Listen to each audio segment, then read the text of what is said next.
Okay, so this is my favorite paranormal experience story that I love to tell. It's about 10 years ago, so it would be about 2012.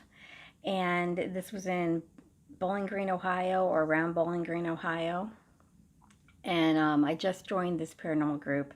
This husband and wife team, Chuck and Kathy. I kind of knew them, but not that well. And I remember them inviting me out to this park that they go to all the time that's really haunted. And they wanted to go there at night. And they said something always happens. And that the ghost there, they call the Ginger Man, that he doesn't like women. I don't know how many ghosts don't like women, but this one didn't like women, or he liked to do pranks on the women there. So that come through, like maybe tugging on them or something minor, but stuff like that. Anyway, so I'm thinking, yeah, it's probably one of those initiation type things. So I'm like, sure, because I've done this kind of stuff forever. So we go there in the evening. It's dusk. The sun hasn't completely gone down yet. We all have flashlights to get ready because they want to walk me through the park at night. Okay, so it's not an active park. So we get there, we meet up there. It's called Mary Jane Thurston Park, by the way. It's near Bowling Green, but I'm not sure where. So we pull off the highway, and I forgot the name of the road. So we walk down and we go through this little trail, and we get to this old bridge that has cop tape, yellow, saying do not cross. It's, boards are missing. It's really, no, you're not supposed to go across it. And then they go, we're going to cross this. And I'm like, what the hell? Are you nuts? But they were like, that on the other side is where all the haunting stuff happens. So I'm like, okay. And we get there and I felt like they were trying to scare me, setting me up for this ginger man and all this kind of stuff and what to expect and everything. And I was chewing gum at the time. And there was a little plaque next to the bridge, and I don't remember what it says now. It had nothing to do with the ginger man, but I can't remember what it said.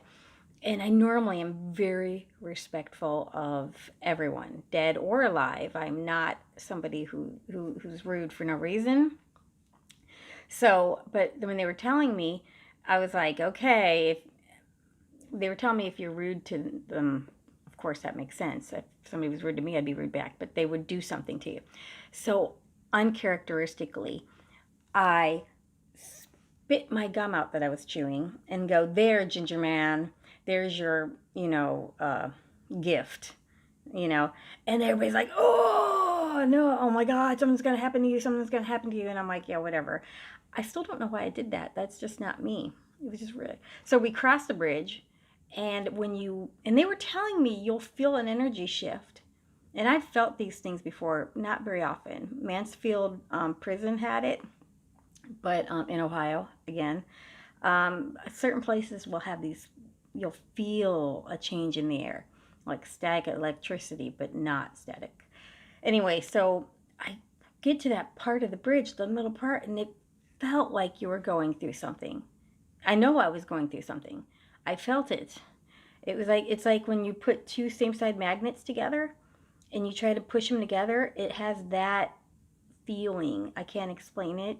You just have to come across something like that yourself.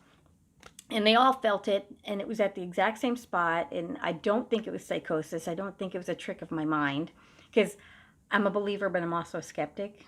I mean, it's just how I keep it real. And so we cross it, we get to the other side. It's surrounded by water. There's a river on the other side, but we crossed over a small creek on the bridge. But so there was only like this park trail old thing was not that long. It was like maybe 15 minutes walking to you hit the river on the other side. So it wasn't like huge. So the trail was pretty decent.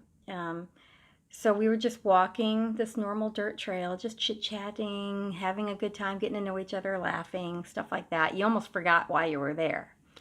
And then we get to the river and we stop and we wait for it to be perfectly dark, or what they felt was dark enough, or whatever. So it was Chuck, Kathy, they brought a friend, I don't remember her name, and me. So we're sitting there, and when it got dark enough, we turned on our flashlights and we decided to head back. So we're just walking. Chuck, who's this humongous Marine veteran, I wouldn't want to mess with him. I felt safe with him in the group. He was a little quiet, a little too quiet sometimes for me, but I felt safe. And his wife, Kathy. So it was Chuck, me, Kathy, and her friend. And we walked like you would normally walk back on this small dirt trail. You know, we were just walking like maybe 3, 4 feet apart, and you could only see like what was in the flashlights, mine, theirs, whatever. And they're just chit chatting behind me. Chuck's quiet as ever. He's just leading the way back. Nope, I'm not really talking. They're not really. He's not talking to me.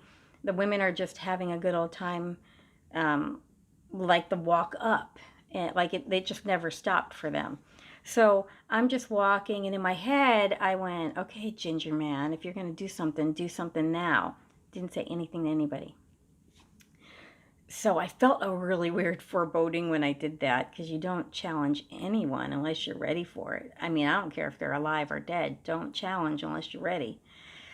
So I was walking, I remember that, and it seemed like a few minutes went by, and I'm just looking at the ground, because that's all I could see was what was in my flashlight. I wasn't really, I kind of zoned out for a moment, just trying not to trip, I guess, and looking where I could see where I was walking.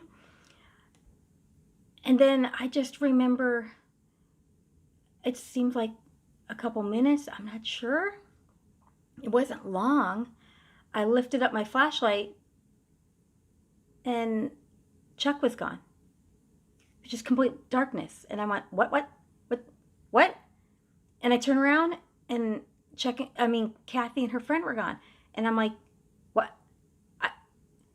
I thought they were playing a joke on me. I didn't know what was going on. I don't know how they disappeared. All of a sudden it was dead quiet and I was alone.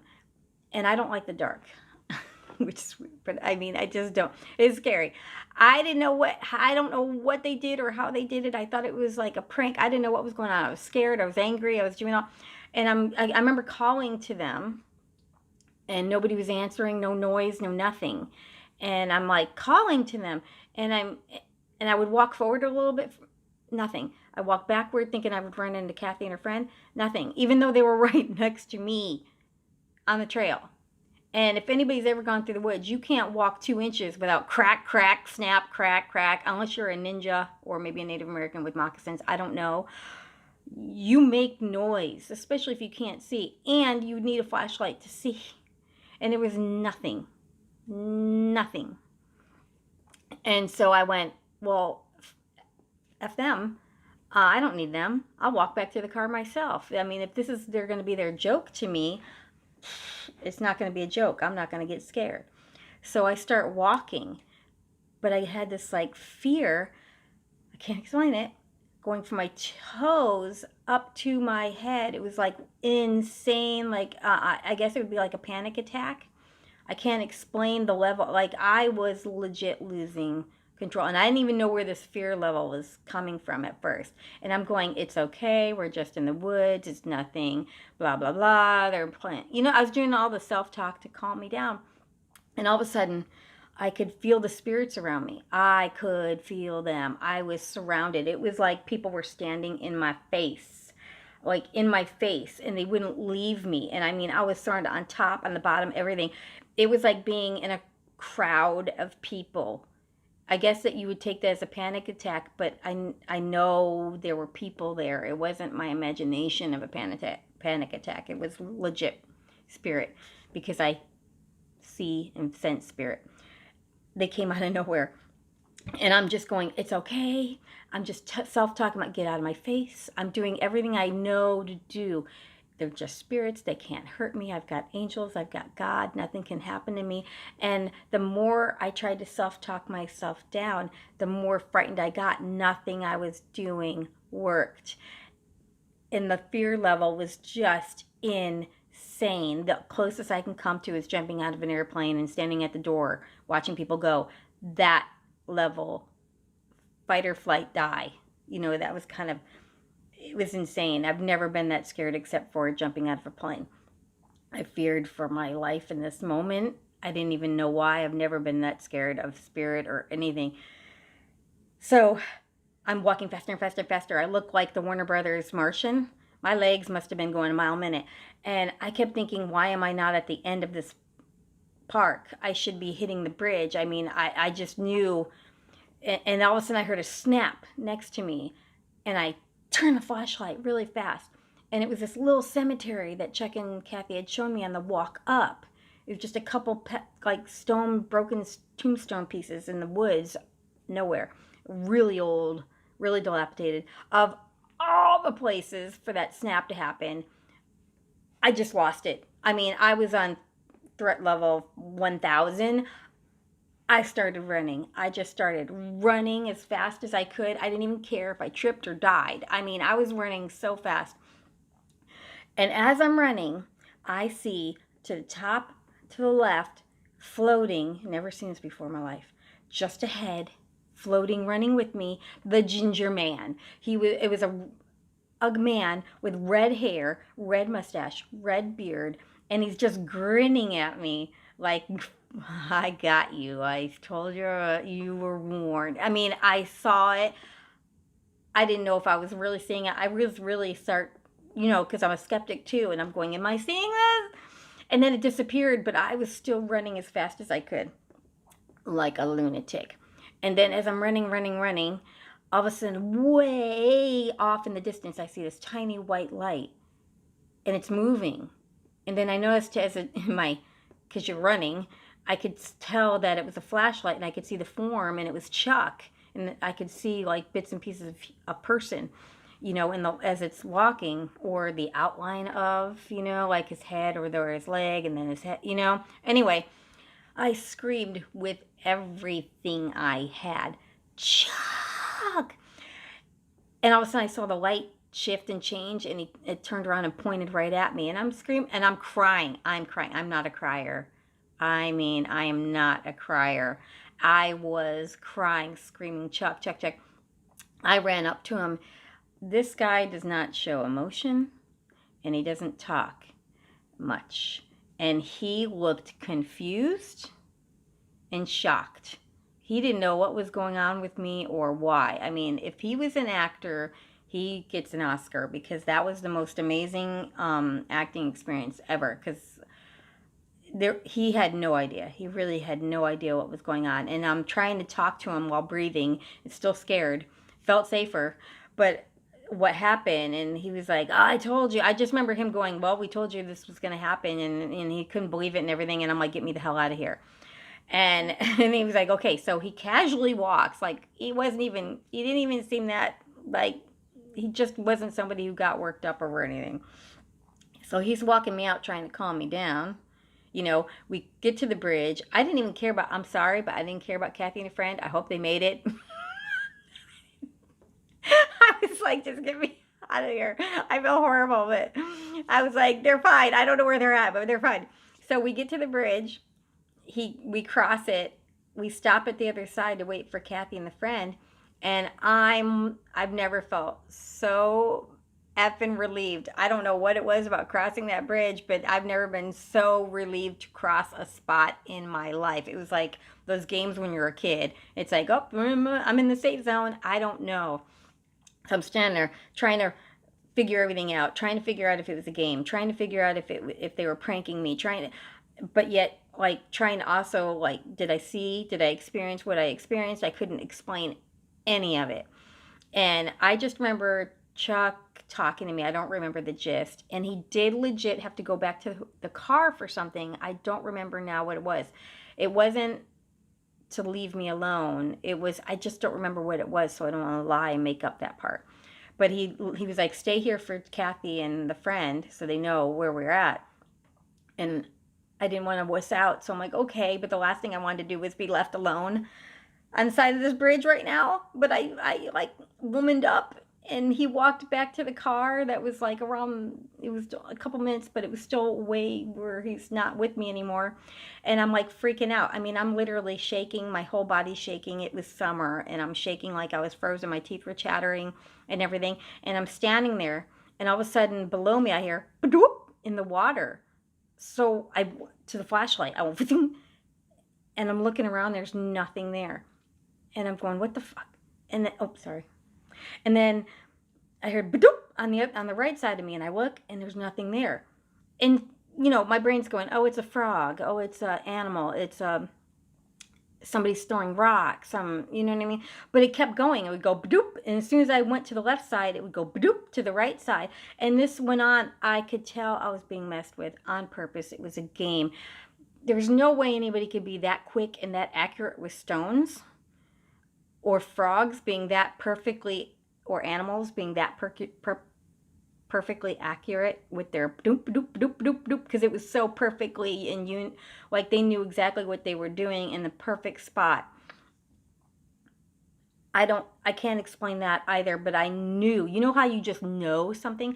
I knew I was being messed with. I knew it was intentional. Whatever was doing it was intentional. And so I'm like freaking out. I can't do anything but look at and then I remember looking up across the bridge, like praying for Kathy and her friend to show up. And I noticed that there was a light source coming through the trees. And I'm like, oh, thank God. Kathy's here and we can just get the hell out of here, because I didn't want to be there 1 second longer. And all of a sudden I realized that the light wasn't really a flashlight. And all of a sudden I saw this huge dark form walk into the light along the road. It was like a human form, like a person, but it was huge. No, it wasn't a Bigfoot. No, it was a shadow man, but huge. I realized, because I was still trying to tell myself it was Kathy and her friend's shadow in the flashlight walking up through the. I don't know how that could even be, but I was trying to rationalize what I was seeing, and none of it made sense, and it just stood there staring at me for what seemed like an eternity. And I knew I wasn't looking at Kathy's flashlight. I knew I wasn't looking at Kathy, or I knew it wasn't a prank. I just, when you just know in your gut something I can't explain to you unless you've gone through something like that. But I knew what I was looking at wasn't human. It wasn't, it was paranormal. I can't explain it other than that. And the moment it was like I realized that, it knew I realized that, and it turned and just walked back into the woods, and the light source disappeared. Now, if that was a person, because I've played over this over 10 years, believe me, everything, a million times. How could it know in that moment with me that I was thinking, I don't know. I came to the same conclusion. Anyway, it seemed like forever. Chuck comes back. I tell him what happened. He's like, wow, like he's not doubting me. He knows, because they've been to this place I don't know how many times, and weird things have happened. And they told me nothing what I experienced has happened to anybody else. It was always minor things, like girls getting their hair tugged, or things like that. Something minor would happen to these women. Nothing like what I went through. But I'm still doubting. I'm still in my head going, it's a trick. It's an elaborate joke they've done to me. Finally, seemed like 10 minutes later, we hear Kathy and her friends still laughing, still having a good time, like nothing happened, like time and space just, and they were still, and anyway, so finally we see their flashlights coming through the trees. We finally see them. They're laughing, they're giggling, they're still telling their like little jokes and stories to each other like nothing. They had no idea. Again, if they were acting, they all deserved Oscars. They should all be in Hollywood, because believe me, I was looking for any kind of lie, any kind of messing with me. And Chuck had said, here's the weird part of this whole thing. When I caught up with Chuck had said he thought I was right behind him the whole time. He had no idea I was even gone. He had no idea what happened. He thought everybody was right behind him. For him, it was exactly the same. Nothing changed.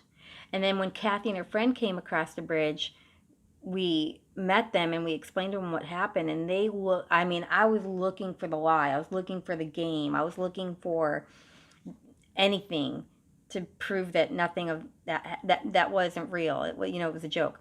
And they were completely shocked. They were completely stunned. They were like, we told you this stuff was going to happen to you. And